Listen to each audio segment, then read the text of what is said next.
E aí, tudo tranquilo? Então, pessoal, hoje a gente vai dar continuidade ao nosso programa de filosofia, né? Nosso conteúdo de hoje, né, no caso, a nossa exposição será sobre o que a gente chama de filosofia medieval, ou que podemos também chamar de a filosofia da Idade Média, ou podemos também chamar de filosofia cristã, ou pensamento filosófico cristão, pensamento católico, enfim, a filosofia medieval, ela tem como característica principal justamente essa conexão com os problemas da fé, né, da fé cristã, para ser mais preciso. A relação entre filosofia e fé cristã católica, né, já que a filosofia medieval ela denota ao período da Idade Média, que é o período entre os séculos 5 e 15 depois de Cristo, período em que a sociedade europeia, né, foi completamente dominada pela Igreja Católica, né? Então, esse é o nosso conteúdo de hoje. E aí eu vou fortalecer o que a Carol falou, né? Que é melhor vocês usarem o microfone, né? Quando surgirem perguntas, não se acanhem, né, de parar a aula e fazer perguntas sobre o que está sendo falado, né? Os termos que aparecerem, as palavras que não entenderem. Aquilo que surgiu dúvida, vocês ligam o microfone e perguntam, que é melhor do que fazer isso pelo chat, porque eu não consigo ver, por exemplo, fica complicado ficar parando para poder responder coisa no chat. Então é interessante vocês abrirem o microfone e falarem, tá bem?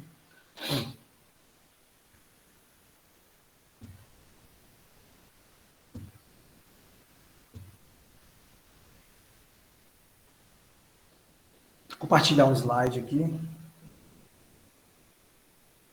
Fazer a mesma dinâmica que a gente vem fazendo nos últimos encontros, né?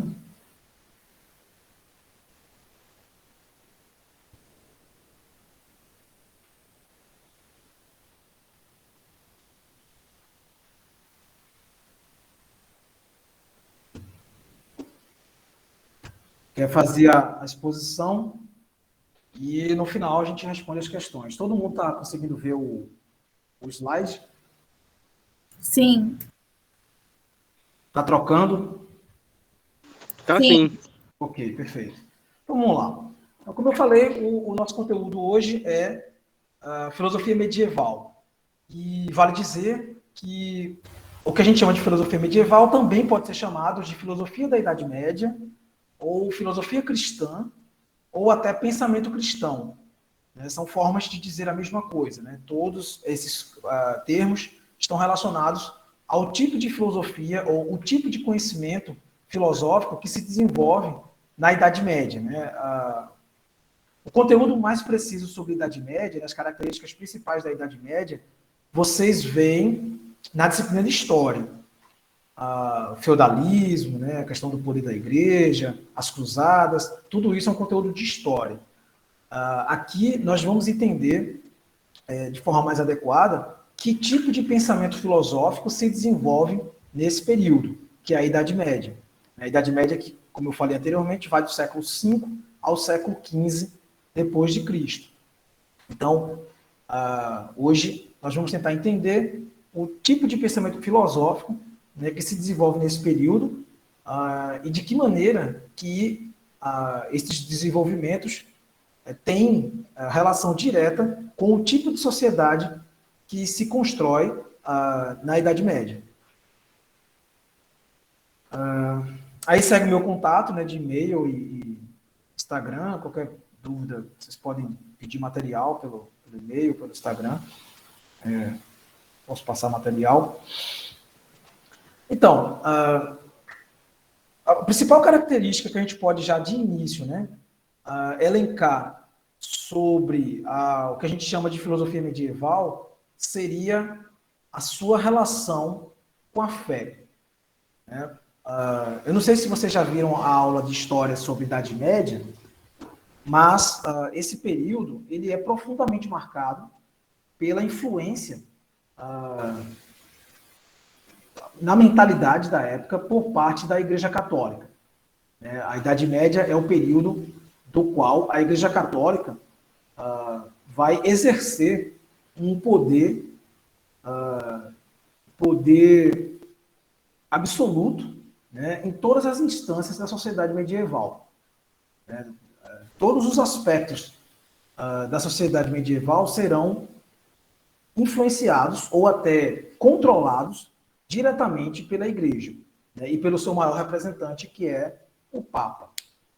Então, a Igreja Católica da Idade Média, ela vai controlar, né, todos os aspectos da vida na Idade Média, inclusive os aspectos da vida privada, todas as crenças, né, todas as leis, tudo que gira em torno da mentalidade medieval será influenciado diretamente pela Igreja Católica medieval. Evidentemente, pelo alto clero, né, que são os padres mais importantes, os bispos, e o próprio Papa, que é considerado uma espécie de representante do próprio Cristo na Terra.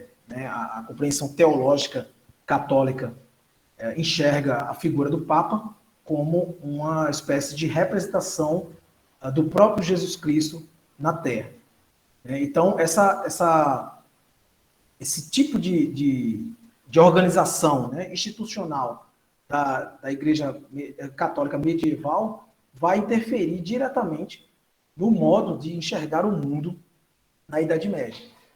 Então, repito, todos os aspectos, né, sociais, a moralidade, toda a mentalidade, todo o imaginário da Idade Média será profundamente influenciado, marcado e controlado, né, pela Igreja Católica, né, pelos seus dogmas. A palavra dogma quer dizer leis, normas, verdades.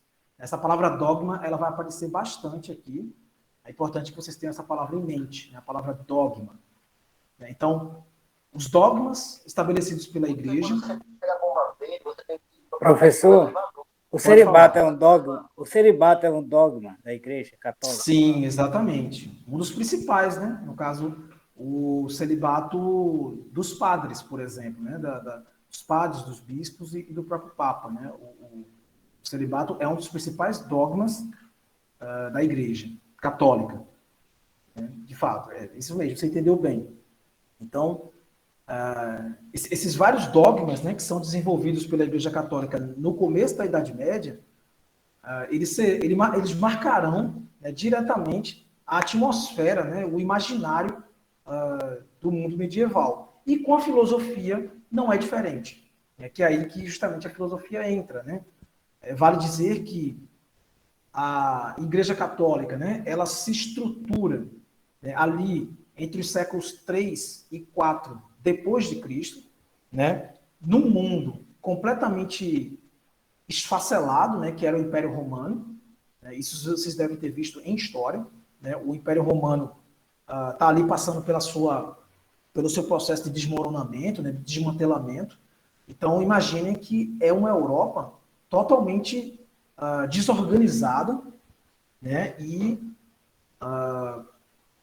marcada por uma moralidade muito violenta, né, um contexto de muita violência, né, de muito desordenamento, de muita falta de norte para a sociedade europeia, né, devido ao desmantelamento do Império Romano.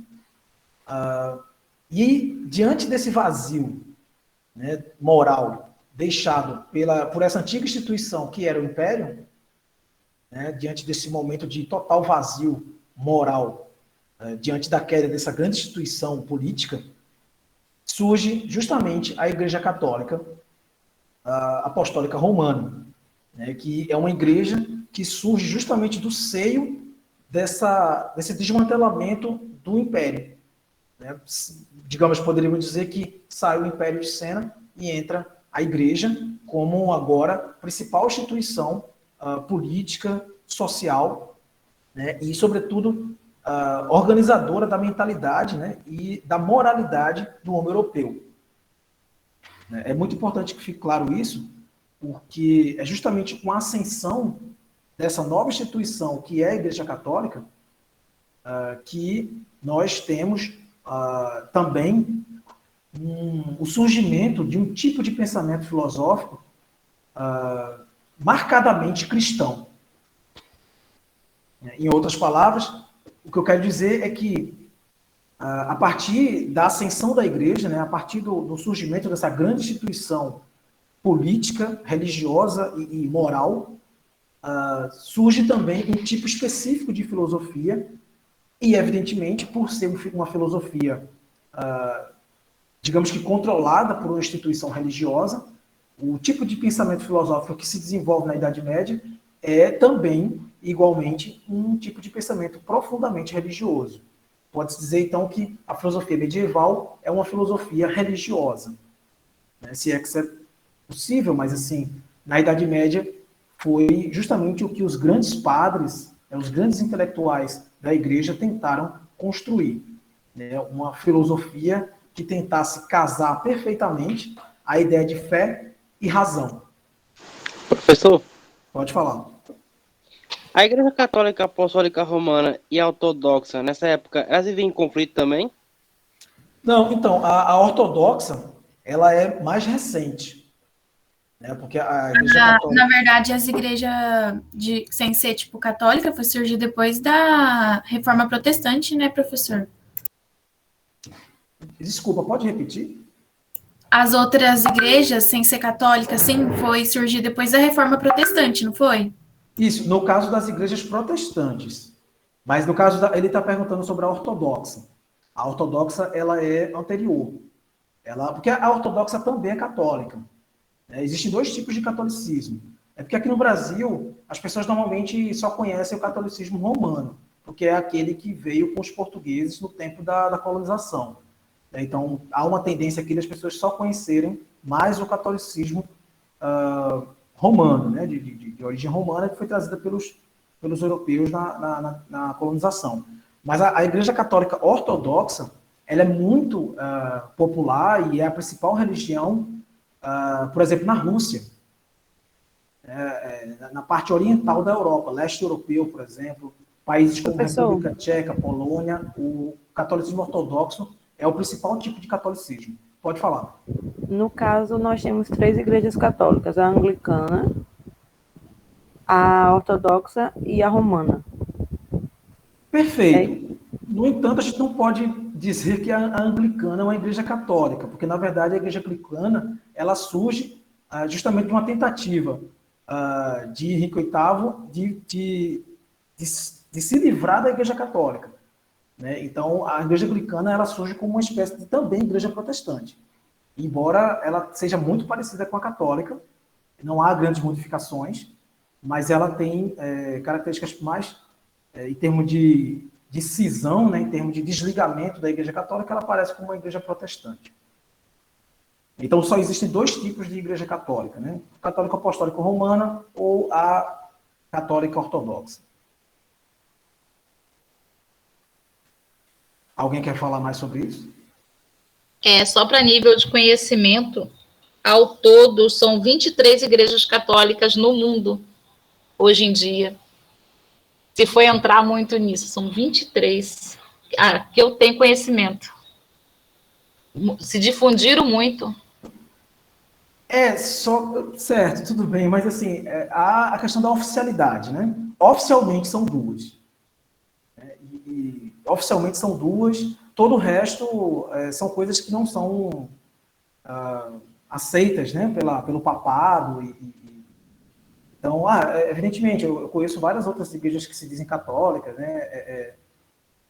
Tem catolicismo tradicional, tem o conservadorismo católico, catolicismo natural, enfim, tem uma série de outras possibilidades, né? Mas oficialmente são 2, assim, reconhecidamente, né? Inclusive a própria Igreja Católica diz que só tem uma, na verdade, né? Se a gente for estudar, por exemplo, as afirmações dos papas, por exemplo, estudar a teologia católica de fato, há essa afirmação que, na verdade, só há uma igreja cristã. Eles não reconhecem nem as igrejas protestantes, por exemplo. Há uma radicalidade muito forte nesse sentido. Então, eles não são tão abertos assim a essas novidades. Né? Pode existir 200 igrejas católicas por fora, mas se não atender aos dogmas impostos milenarmente, né, pelo papado, né, pelo Vaticano, meio que não vale, né? A gente não pode considerar isso como igreja católica. Né? Alguém tem mais alguma coisa para falar sobre isso?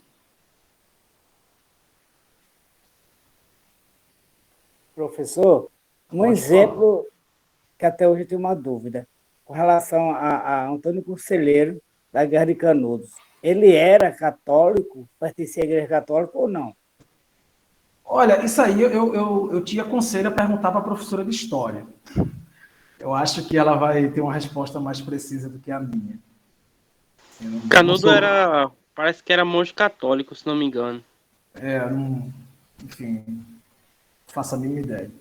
Eu Professor. realmente aconselho a perguntar isso para a professora de História, que isso faz parte da história do Nordeste, né? Ela deve ter uma resposta mais precisa. Pode falar. Os judeus são os ortodoxos ou é outra coisa? Não, é outra coisa, né? É outra coisa. Porque eu pesquisei aqui e apareceu judaísmo ortodoxo. Isso, é porque a palavra ortodoxia, né? Ela pode ser usada para qualquer religião. A palavra ortodoxia, ela está ligada a um tradicionalismo. Por exemplo, existem islâmicos ortodoxos, por exemplo. Existe budismo ortodoxo, por exemplo. Existe judaísmo ortodoxo. Qualquer religião ela pode ser chamada de ortodoxa dependendo de sua orientação doutrinária. Ok? Ok. Beleza. Vamos levar o assunto para a filosofia, porque senão a gente fica aqui falando de história da igreja e não é bem esse o ponto de nossa aula. Então, assim, eu só estou dando um panorama, né, digamos assim, sócio-histórico, né, porque é importante vocês imaginarem, né, que nós vamos começar agora a tentar entender um tipo de pensamento que se desenvolve na Idade Média, né, que é aquele período entre o século V, século V e o século XV depois de Cristo, e numa sociedade profundamente marcada pela religiosidade católica medieval. Então, é isso que eu quero que vocês percebam, tá bom? Para vocês não ficarem assim, cometendo digressões e saindo do horizonte da coisa, que senão a gente se perde. É importante a gente focar nisso, né? Vamos tentar entender um tipo de filosofia, um tipo de razão filosófica que se desenvolve numa sociedade profundamente religiosa, de fé católica, né, na Idade Média. Sobre a Idade Média, vocês já devem ter visto filmes, vocês já devem ter visto muitas coisas, né? Todo mundo tem quando fala em Idade Média, acho que alguém lembra de alguma coisa, né? Lembra de cavaleiro, cruzada, né? Lembra de tortura, lembra de inquisição, lembra de uma série de coisas, né? Então, hoje a gente vai tentar entender tipo de filosofia que se desenvolve nesse período, e eu já estou dando a primeira característica, que é fundamental, que é de que esse tipo de filosofia que se desenvolve na Idade Média é uma filosofia profundamente marcada pela fé cristã católica. Então, é uma filosofia do cristianismo. É uma filosofia que tenta superar, né, o tipo de pensamento grego. Né? Se até o momento, né, nos séculos que a gente estudou nas aulas passadas, né, nas escolas filosóficas gregas, se desenvolveu um tipo de pensamento específico, né, da cultura grega, a partir da Idade Média, né, como eu falei, né, com a ascensão dessa nova instituição política, né, que, acima de tudo a Igreja Católica era uma instituição política e religiosa que estabelece uma nova moralidade, isso será decisivo para a construção de uma nova mentalidade filosófica. E quem serão os filósofos da Idade Média? Evidentemente que os padres. Os padres é que serão os filósofos da igreja, porque, na verdade, eram os únicos que sabiam ler e escrever e que tinham tempo para se dedicar à contemplação e ao intelecto. As únicas pessoas na Idade Média que tinham a possibilidade de se dedicar exclusivamente à reflexão, né, à contemplação e ao intelecto, né, à razão, eram os padres. Todo o resto da população da Idade Média ou estava ocupada com a guerra, porque era nobre, ou estava ocupada com o trabalho no campo, porque era camponês. Então, ou havia um trabalho servil, né, braçal, né, nos campos, né, que a gente chama de feudo, né, os feudos, o regime político e econômico da Idade Média é o feudalismo, ou as pessoas se ocupavam do trabalho do campo, ou os nobres se ocupavam da guerra, né, os cavaleiros. Então, só quem tinha tempo, né, para se dedicar à intelectualidade eram os padres. Sendo assim, toda a intelectualidade da Idade Média, né, toda a filosofia desenvolvida no período medieval é influenciada diretamente pelas questões da fé. Tá claro isso, gente? Sim. Está claro, gente? Professor, Oi. então, como o senhor disse que a Igreja Católica eram os filósofos, então, tipo, Joana d'Arc, ela poderia ser considerada uma filósofa? Eu sei que ela não era da negócio da Igreja Católica, mas ela poderia ser considerada? Eu não disse que a Igreja Católica era os filósofos, não foi isso que eu afirmei. Eu afirmei que os únicos indivíduos que podiam se dedicar à contemplação, né, à filosofia, à intelectualidade, eram os padres. E por isso, a filosofia da época é marcada pela questão da fé.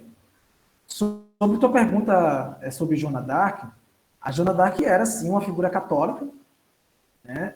Só que ela foi considerada bruxa, né?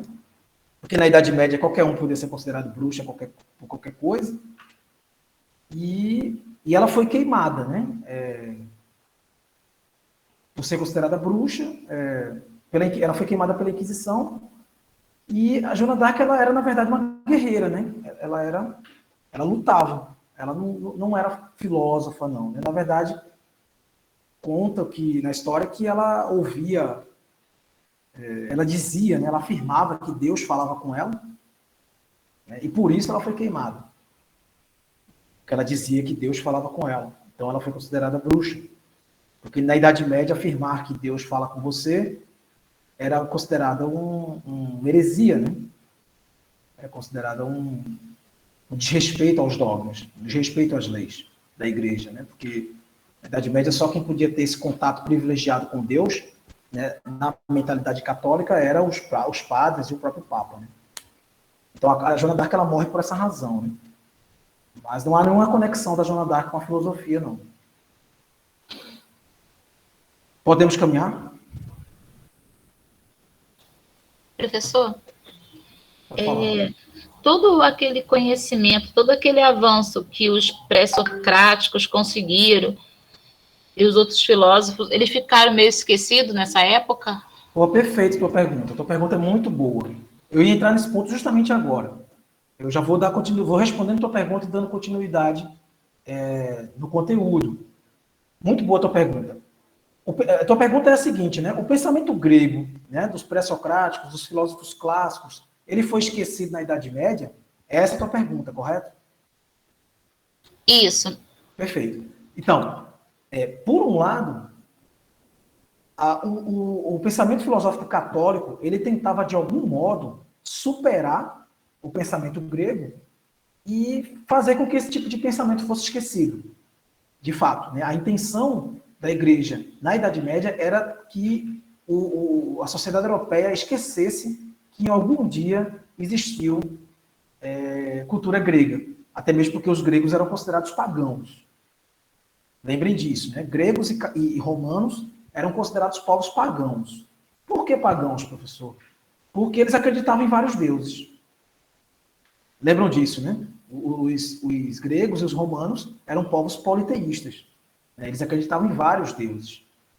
Enquanto a Igreja Católica, para poder se estruturar enquanto uma instituição política, religiosa e moral de total controle da sociedade europeia da Idade Média, ela precisou estruturar e estabelecer uma fé num único Deus. Né? Então, para estabelecer uma fé num único Deus, ela precisava colocar no esquecimento o pensamento grego. Beleza? Respondi tua pergunta, né? Em parte. Mas o que eu falo é aquele crescimento todo que teve da ciência na época. Entendi. Sobre a No caso, especificamente os pré-socráticos, né? Isso, Entendi, perfeito. Então, respondendo a tua pergunta de forma mais direta, não, esse tipo de pensamento, ou esse desenvolvimento da ciência, como você chamou muito bem, ele é aproveitado sim. Ele é aproveitado pelos padres, pelos intelectuais da igreja, ele é aproveitado sim. No entanto, exclusivamente entre eles. Né? Isso não era passado para a população.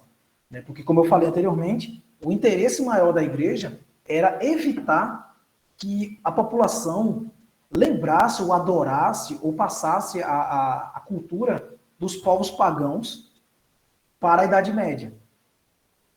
Tá claro isso?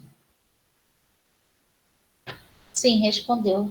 Perfeito. Então, mas tua pergunta é muito boa. Eu vou até insistir nisso, porque é uma questão chave aqui. Os padres e os intelectuais da igreja, eles utilizavam muito, né? Eles beberam muito da fonte da racionalidade grega, da ciência grega, né? Mas com todo cuidado para que aquilo não passasse para todo mundo, porque o que era importante para a igreja nesse período era fazer com que as pessoas adorassem um único Deus e esquecessem os deuses de Atenas e de Esparta, né, e de Roma. Então, era necessário estabelecer uma nova fé e, a partir dessa nova fé, uma nova moralidade, ou seja, uma nova forma de enxergar a vida, né, a partir de uma fé em um único Deus. Né? Então, vamos lá. Dito isso, né, a gente já sabe, né, que a igreja, né, é que vai ditar todo o modo de vida, né, e toda a moralidade e interferir em todos os aspectos da vida da Idade Média, né, e que, inevitavelmente, o tipo de filosofia que se desenvolve na Idade Média é o que a gente poderia chamar de uma filosofia cristã. Né? Eles vão tentar promover, né, os intelectuais da Idade Média, eles vão tentar promover uma espécie de casamento, ou a junção, ou a união entre fé e razão. Né? Fé religiosa e a razão filosófica. É importantíssimo que nesse primeiro momento de aula isso fique bem claro. Então, em resumo, né, a filosofia medieval e a relação que havia entre a filosofia medieval e o cristianismo. Né? Essa a união ou o casamento que vai se tentar fazer, né, da razão com a fé cristã.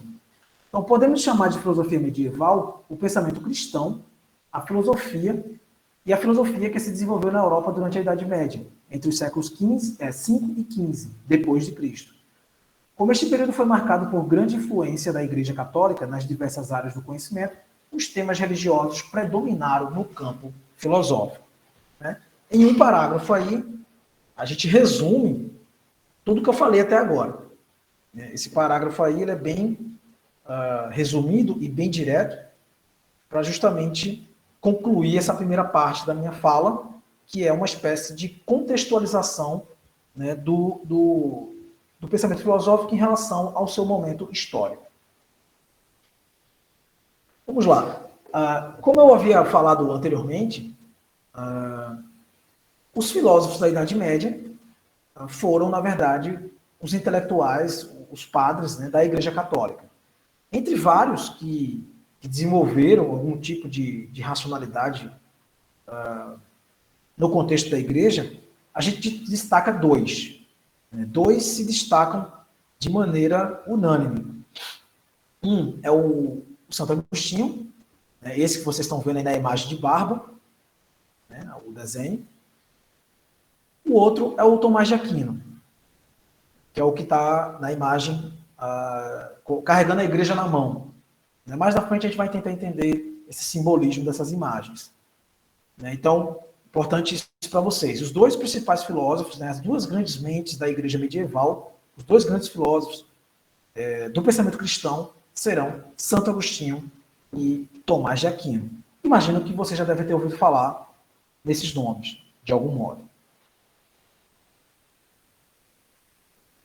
Aqui uma imagem muito conhecida, né, que caracteriza bem a Idade Média, né, como eu falei anteriormente, a população comum, na sua maioria, vivia dessa forma, né, trabalhava no campo. Vocês veem aí na imagem mulheres, né, trabalhando no campo, fora, né, dos domínios da cidade, né, que normalmente eram muito pequenas, né, a Idade Média era marcada por vilarejos, né, não havia uma grande urbanização na Idade Média. Então, o trabalho do campo que era a principal característica da vida na Idade Média, e evidentemente que a maioria esmagadora dessa população não sabia ler nem escrever. Então, evidentemente que não tinha nenhum acesso a nenhum tipo de racionalidade filosófica. Então, ficava à mercê de tudo aquilo que a igreja dizia, de todas as verdades e os dogmas que o Papa permitia que fossem ditos. Nesse contexto da Idade Média, na filosofia, a gente vai ter o desenvolvimento de duas escolas filosóficas, duas grandes escolas filosóficas. A primeira é a patrística. A patrística, a palavra patre, né, vem de pai, em latim, né, que dá origem à palavra padre, né, na língua portuguesa. Né? Então, patrística é a primeira escola filosófica da Idade Média. Né? O seu representante, o seu grande representante é o Santo Agostinho. Né? Ele funda, como diz aí, uma filosofia de base platônica. E aí a gente remonta àquela pergunta feita recente agora pela moça. E retomando essa pergunta essa última pergunta que foi feita, vocês percebem que aqui, ó, o Santo Agostinho ele funda a patrística, ele funda uma filosofia de base platônica. Lembram de Platão? Né? Platão era um filósofo grego. Todo mundo lembra, né? Platão é um filósofo grego. Ou seja, a patrística vai ser uma tentativa de casamento entre a fé católica, né, a fé cristã e o pensamento platônico, né, o pensamento de Platão. É uma tentativa, como diz aí, de explicação racional, né, ou seja, com base no pensamento de Platão, sobre os dogmas da igreja. Retomando a palavra dogma, que eu salientei bem no começo, né, que vocês não podem esquecer essa palavra dogma. Né? Dogma é o mesmo que lei, norma. Ou seja, a igreja ela estabelecia uma série de normas, uma série de dogmas que quem não obedecesse era punido, né? Podia ser perseguido, era preso, julgado, e dependendo do tipo de desobediência, ia para a Inquisição, né? Para a fogueira.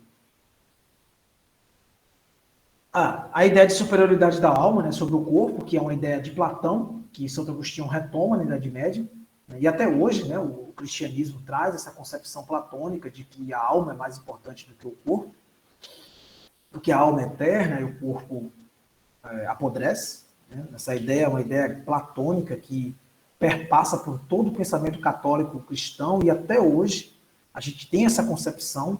A maioria das pessoas acredita nessa ideia de que existe uma alma, de que tem um corpo e a alma é eterna, e o corpo apodrece. Isso é uma ideia fortemente platônica que aparece no cristianismo. A precedência da fé sobre a razão, né? E a herança da cultura grega. E aí, mais uma vez, a gente retoma a ótima pergunta da colega, a última pergunta, como diz aí, há uma inversão, né? Enquanto para os gregos, para os filósofos gregos, a razão é que estava acima de tudo, né, a ciência, né? Os católicos medievais, eles invertem essa lógica e eles passam a usar a razão para justificar a fé. Né? Se os gregos usavam a razão para explicar aquilo que a fé não era capaz de explicar, na Idade Média, os padres católicos passam a usar a razão para explicar ou para justificar a fé. Então, há uma inversão do pensamento filosófico em relação aos gregos. Mas, por outro lado, eles herdam, né? Ou seja, eles bebem da fonte de toda a cultura grega. Né? Não só na filosofia, mas também nas artes.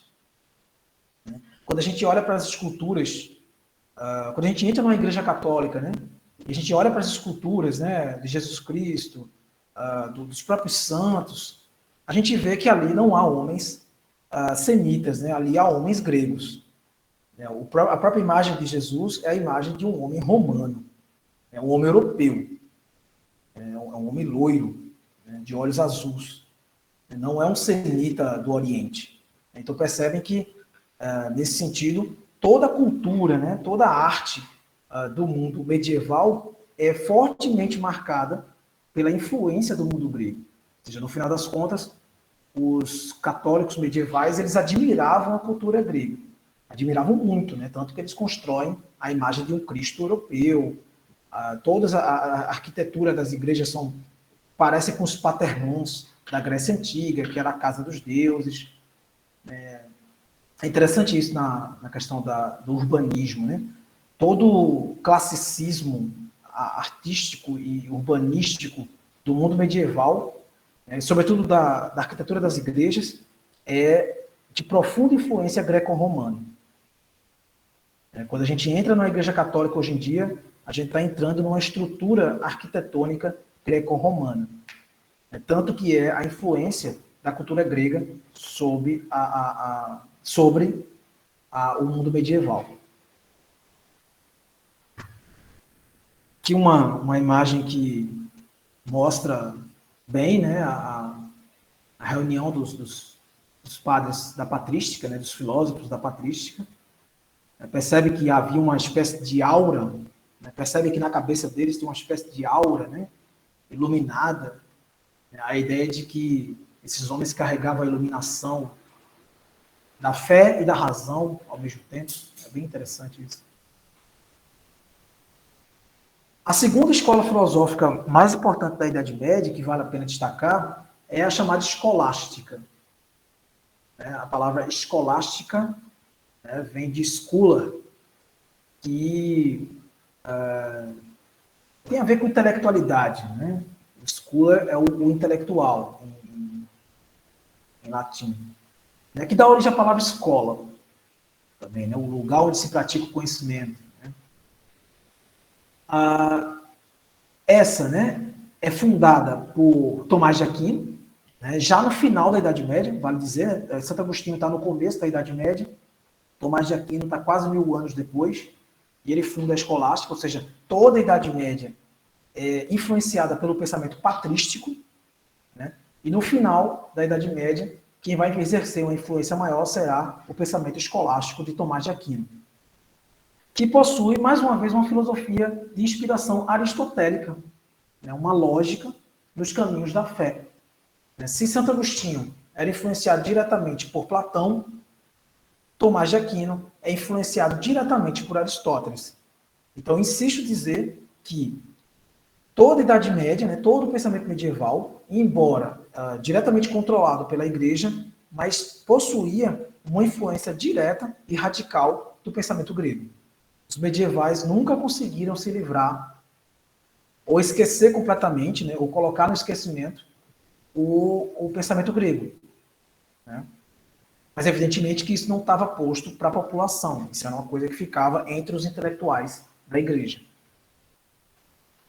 Tomás de Aquino e a cristianização de Aristóteles. Né? Tomás de Aquino ele é responsável por um processo de cristianização do pensamento aristotélico. Né? Ele adapta toda a lógica aristotélica para tentar justificar a fé e a prova da existência de Deus.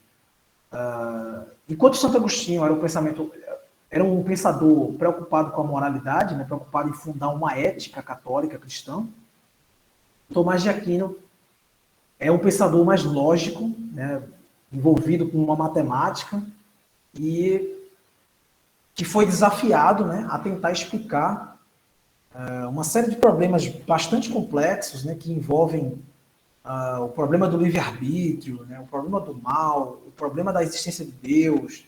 Tomás de Aquino teve que desenvolver uma série de teses matematicamente comprováveis para poder sustentar de forma racional a fé. Tomás de Aquino desenvolve uma racionalidade incrível mas a serviço da fé. A tentativa de provar racionalmente a existência de Deus. Esse era um dos problemas mais fundamentais para o pensamento de Tomás de Aquino. É uma tentativa de provar Deus, de provar que Deus existe através da lógica, né? Através da matemática. Esse foi o grande desafio de vida, né? Da vida intelectual de Tomás de Aquino. Então, aqui está apresentada aí as duas principais escolas filosóficas, né? As grandes escolas filosóficas da Idade Média. Como eu falei, a patrística no começo, né, da Idade Média, ali pelos séculos 3 e 4, e no fim, já no século 13, 14, se desenvolve a escolástica. A patrística tinha uma preocupação mais com a ética, né, em fundar uma moralidade, enquanto a escolástica possui uma preocupação mais lógica, né, é uma preocupação mais matemática, e um dos seus principais problemas é, entre eles, né, a questão da prova da existência de Deus. Então, basicamente é isso, né? A gente é fundamental quando for lidar, né, com questões que envolvam a filosofia na Idade Média, é fundamental lembrar que o pensamento filosófico na Idade Média é um tipo de racionalidade que é desenvolvida pelos padres da igreja, né, é controlada pela instituição mais poderosa dessa época, que é a igreja, mas ela tem o objetivo, né, de, através dessa racionalidade, sustentar os seus dogmas. Então, não é uma filosofia que promovia um livre pensamento. Não se trata disso, né? Era uma filosofia comprometida com as questões da fé. Era uma filosofia comprometida com a prova de que os dogmas da igreja estavam certos. Tá bem? Alguma dúvida até aqui, gente?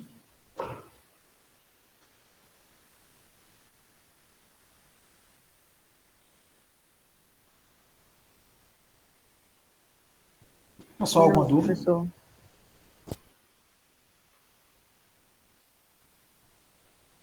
Bem, então, vamos para as questões. A primeira questão diz o seguinte, né? O doutor angélico, ou doutor universal, como é chamado, o maior nome da escolástica medieval e o mais venerado dos doutores da igreja, foi responsável por conciliar o aristotelismo e a fé cristã. Em uma elaborada apresentação da teologia natural, foi frade dominicano, da teologia natural. Foi frade dominicano, discípulo de Santo Alberto Magno e mestre na Universidade de Paris. Sua influência se percebe na vastíssima tradição que se convencionou chamar tomista. A filosofia moderna se definindo, em grande medida, de acordo com a adesão ou a oposição de cada filósofo a tal tradição. A partir do texto, pode-se concluir que o doutor angélico é... O que vocês marcaram aí? Eu marquei a C. Letra C, né? Tomás de Aquino. Essa questão é muito fácil, né? Essa questão foi muito fácil, porque percebe que no texto, né, diz aqui, ó, o maior nome da escolástica medieval. E aí vocês já sabiam que era Tomás de Aquino, né, porque ele era um escolástico.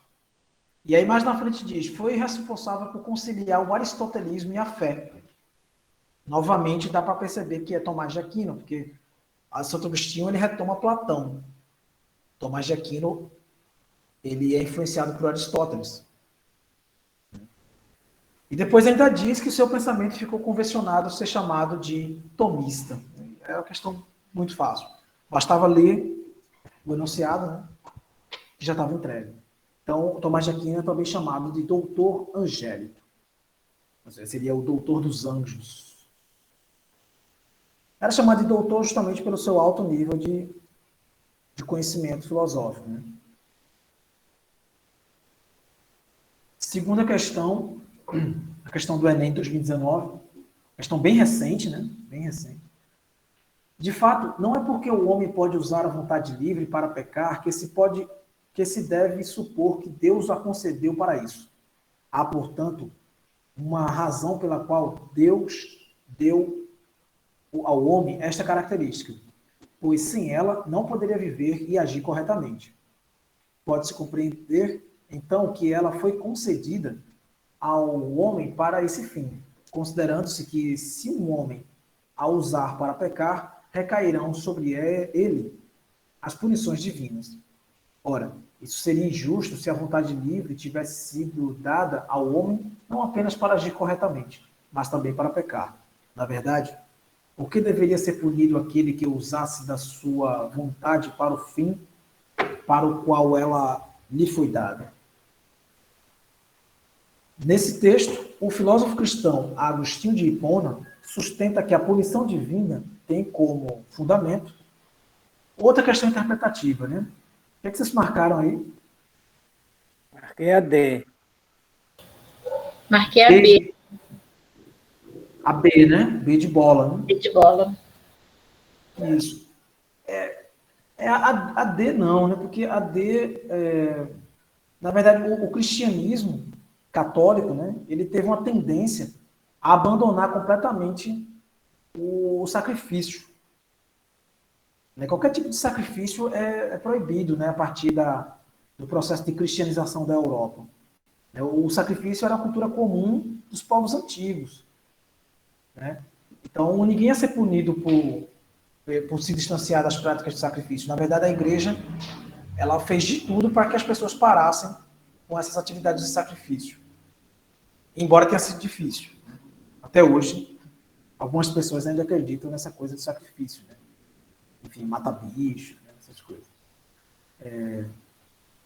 Mas é justamente letra B. Né? O fundamento que sustentaria, né, a punição divina seria a insuficiência da autonomia moral.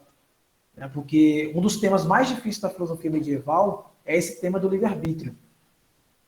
Né? Porque ele é desenvolvido por Agostinho a partir de algumas passagens da Bíblia.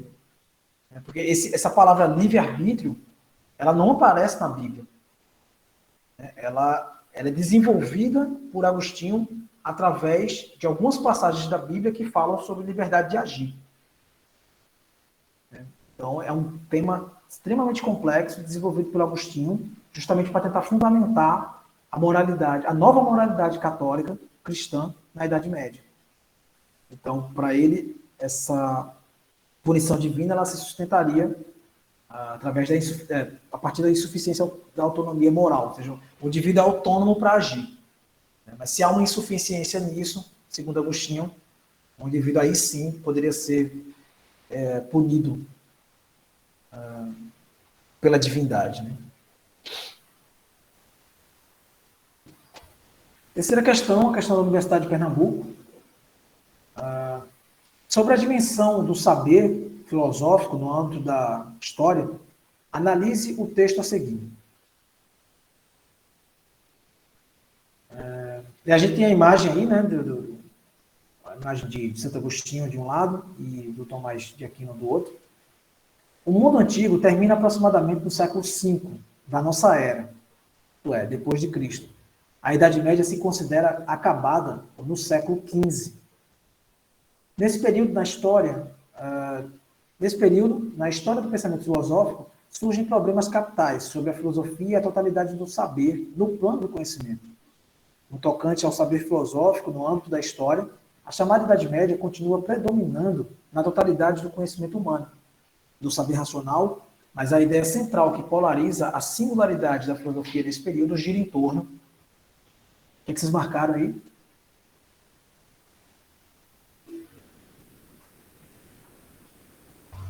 Eu acho que é a C. Isso, porque, grosso modo, esse texto aí, a pergunta final é a seguinte, né? Qual a principal preocupação da filosofia na Idade Média?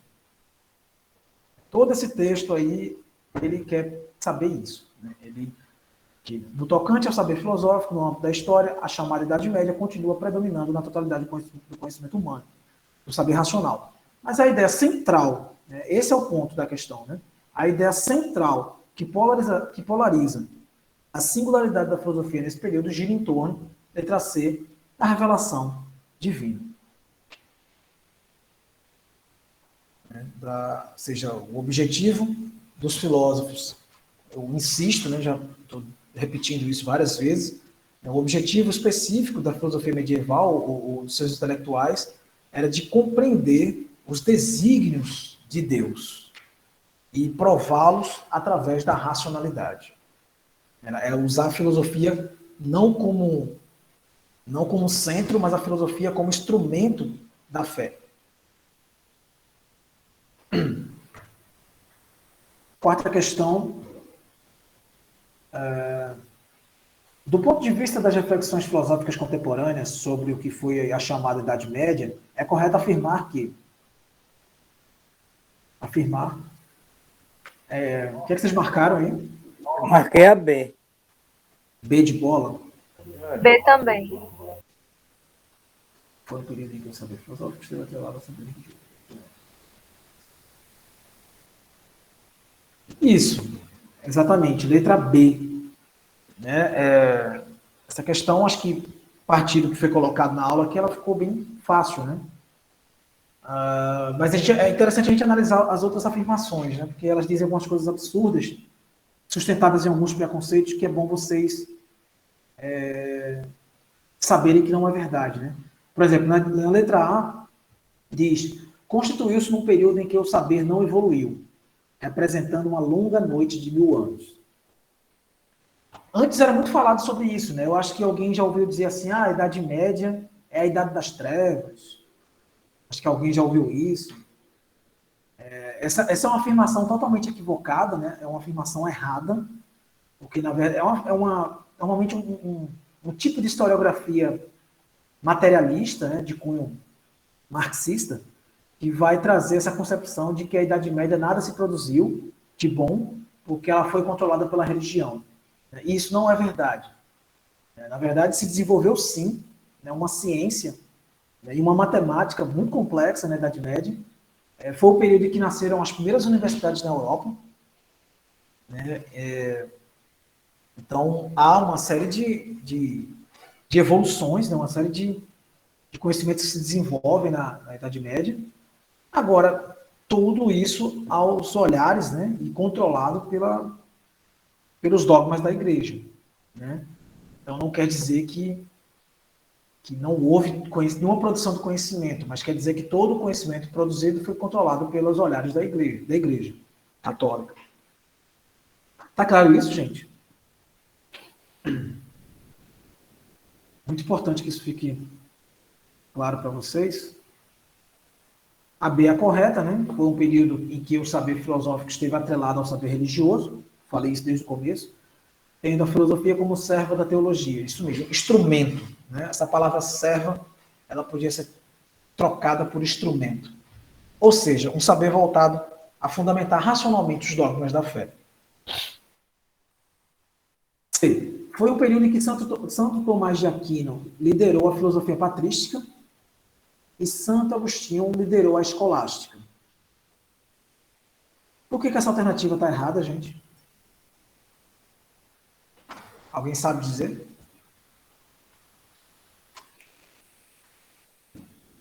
Porque quem liderou a filosofia patrística foi Santo Agostinho. Isso. E tá ao contrário aí. Isso, perfeito. É só para ver se vocês estavam ligados nesse detalhe, né? Isso não pode passar despercebido. Vocês não podem errar uma questão dessa no Enem. É uma questão muito fácil. Mas, às vezes, por uma desatenção, você erra.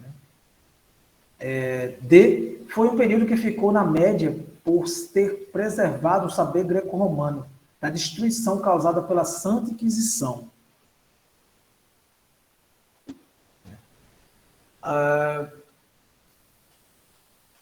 Na verdade, essa alternativa ela faz até um certo sentido, né? Mas o saber greco-romano, ele foi preservado, mas, como eu falei, entre os membros da igreja. Então, não foi popularizado, pelo contrário.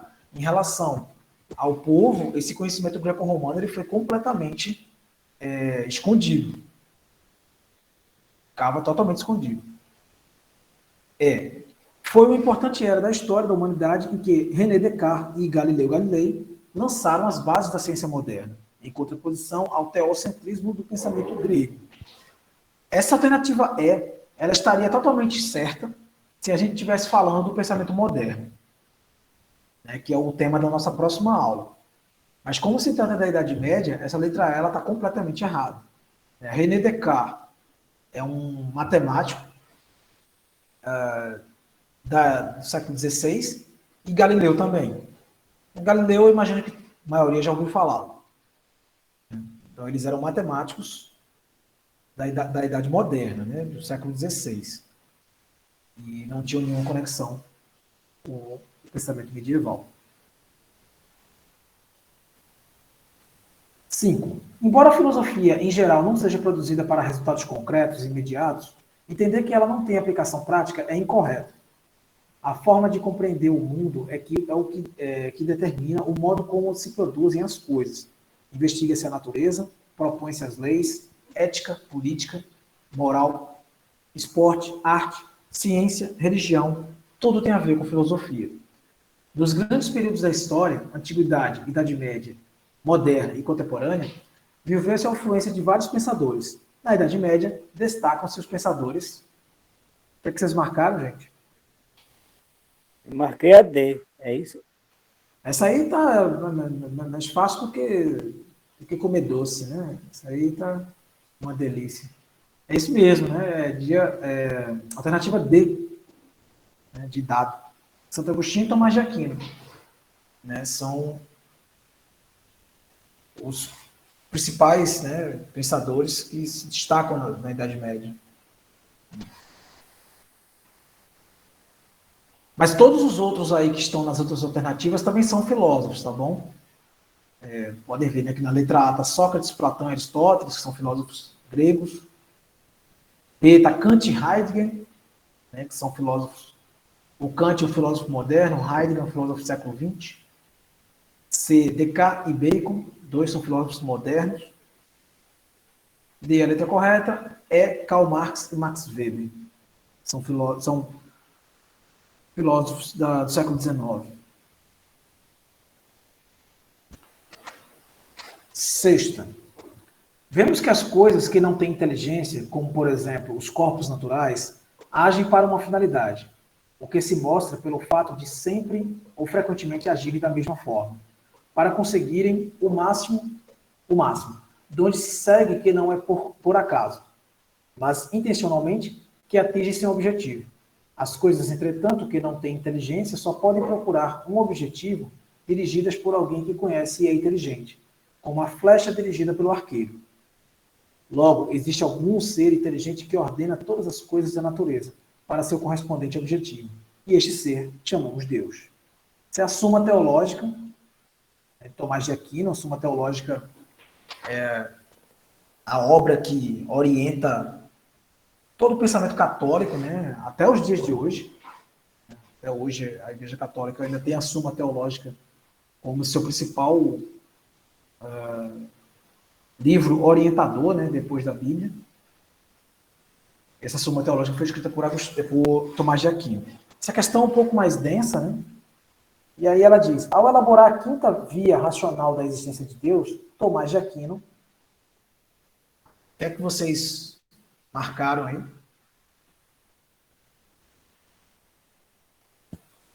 Eu marquei a A. Demonstrou empiricamente que a existência de Deus é uma verdade racional, a partir da finalidade dos seres. Alguém marcou outra? Marquei a B. B de bola, né? B de bola. Beleza. Utilizou a teoria da finalidade dos seres de base aristotélica para demonstrar como a ordem natural tem origem em Deus. É a letra correta, né? A letra B. E aí eu vou explicar por que a A não é. A A diz: demonstrou empiricamente. Essa palavra empiricamente é que deixa essa alternativa incorreta.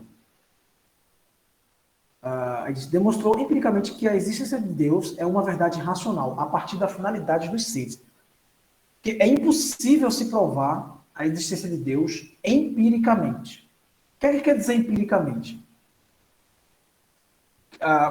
Por exemplo, eu estou mostrando aqui empiricamente que esse celular...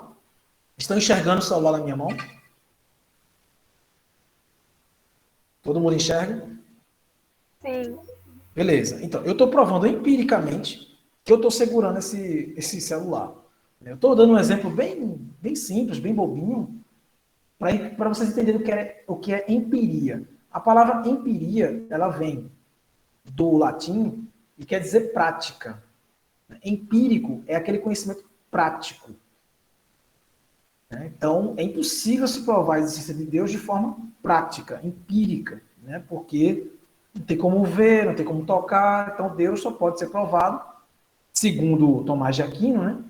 Através da racionalidade, através de uma matemática, através de uma lógica que entende o universo. Né? Que é uma lógica muito parecida com a lógica dos gregos. Né? Só que, diferentemente de Tomás de Aquino, os gregos nunca tentaram provar Deus, ou os deuses. Nunca foi um problema para os gregos tentar provar Deus. Esse problema é um problema dos católicos medievais. Um problema filosófico. Né? Então, a letra B...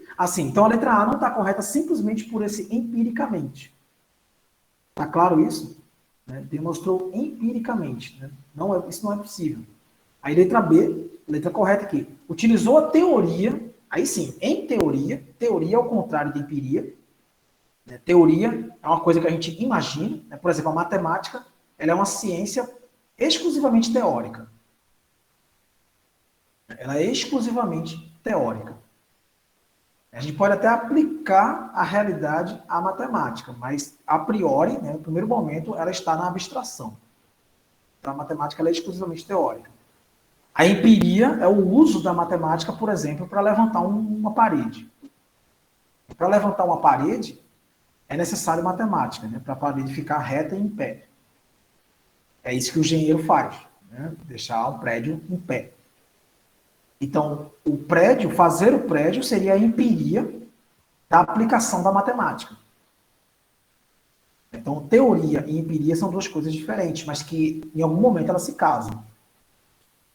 Tá claro isso, gente?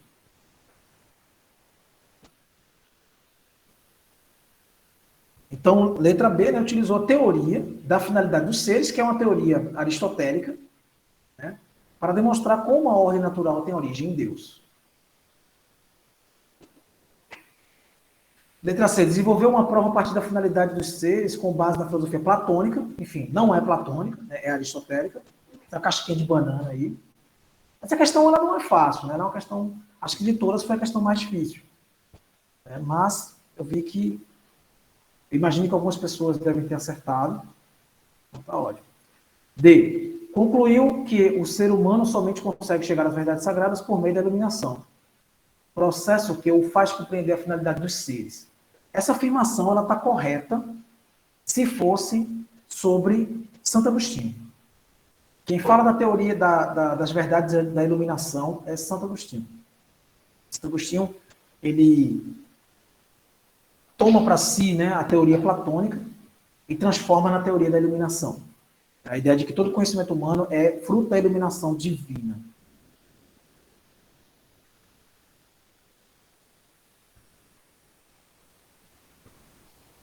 Bem, alguma dúvida, gente?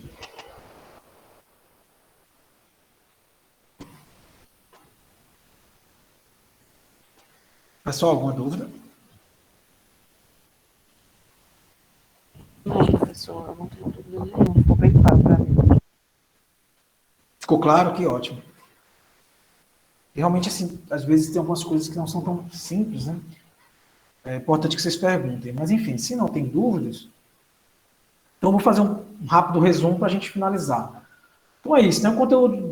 Nosso conteúdo hoje foi tentar compreender, né, os principais aspectos do tipo de pensamento filosófico que se desenvolve nesse período chamado de Idade Média, né, que vai do século V ao século XV. Nós vimos, né, que dentro de uma contextualização histórica, né, esse período ele é marcado pela ascensão e pelo controle total da Igreja nos mais variados aspectos da sociedade europeia. Né? É um momento em que a sociedade europeia é totalmente controlada pelos dogmas da Igreja. E o tipo de pensamento filosófico que se desenvolve nesse período é profundamente marcado por esse controle da Igreja. Né? E a gente viu que quem vai ter o controle, né, desse tipo de reflexão, né, desse tipo de pensamento, são os padres, né, aqueles que sabiam ler e escrever e podiam se dedicar à intelectualidade, né, já que, como a gente viu, os nobres estavam se dedicando à guerra e os muito pobres tinham que trabalhar no campo. Né, então, só os padres e aquelas pessoas envolvidas com a vida monástica, né, com os monges, podiam se dedicar à reflexão filosófica, isto é, à filosofia, né, a contemplação. E a principal característica do pensamento filosófico medieval é que a filosofia será usada como instrumento da fé. Né? Todos os problemas filosóficos que surgem nesses 1000 anos de Idade Média serão problemas relacionados a uma tentativa racional de explicar, por exemplo, a prova de Deus. Ou explicar o livre-arbítrio, ou explicar o problema do mal, né? Explicar todas as questões que envolvem os questionamentos da fé. Então, pode-se dizer que a filosofia da Idade Média ela é uma tentativa, né, de um casamento entre fé e razão, né? Entre religião e racionalidade filosófica. Né?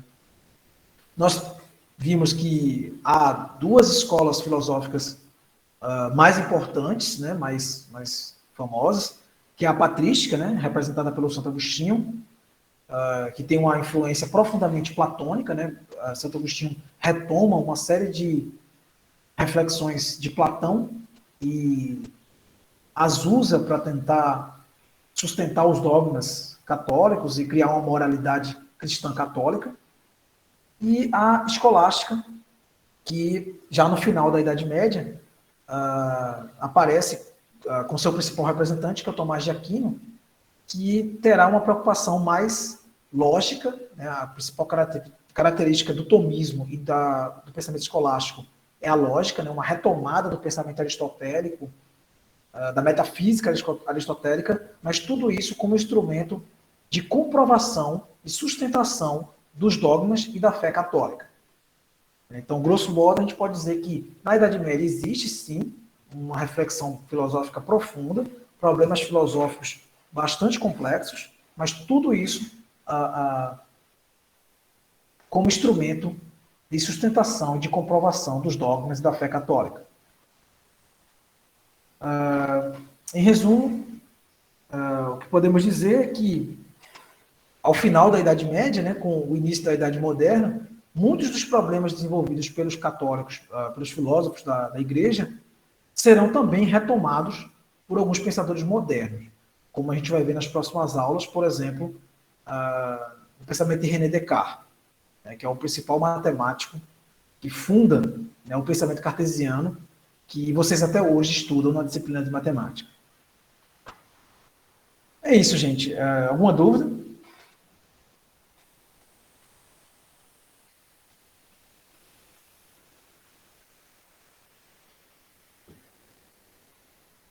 Obrigado, Joyce. Então, já que não tem dúvida, a gente se vê no nosso próximo encontro, onde a gente vai iniciar o pensamento moderno, provavelmente com uma introdução ao pensamento de Maquiavel. Vai iniciar a filosofia política. Boa noite para vocês. Obrigado. Boa noite, professor.